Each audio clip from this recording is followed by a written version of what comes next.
దివ్యేంద్వగ్నిమయైకపీఠ నిలయాం త్రిస్థాం త్రికోణేశ్వరీం గోప్త్రీం గర్వనిగర్వితాం గగనగాం గంగాం గణేశప్రియాం శ్రీచక్రప్రియ బిందుతర్పణపరాం శ్రీరాజరాజేశ్వరీం లక్ష్మీశాన విధీంద్రచంద్రముకుటాద్యష్టాంగపీఠాశ్రితం.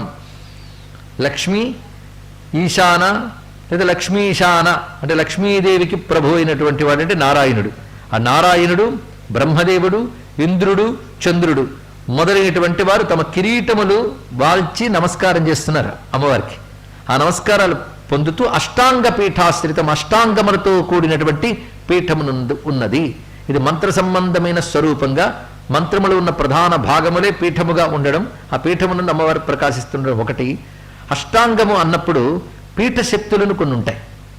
ఈ పీఠ శక్తుల్లో అష్ట దిశల్లోని 8 దిక్కుల్లో అంటే 4 ప్రధాన దిశలు, మిగిలిన 4 మూలలు, విదిశలు అంటారు ఇక్కడ. ఈ దిశ విదిశల్లో ఉన్నటువంటి శక్తులతో సహా ఏర్పరచబడినటువంటి పీఠం అష్టాంగ పీఠం. అలాంటి అష్టాంగ పీఠాశ్రితాం, అటువంటి అష్టాంగ పీఠంపై ఉన్న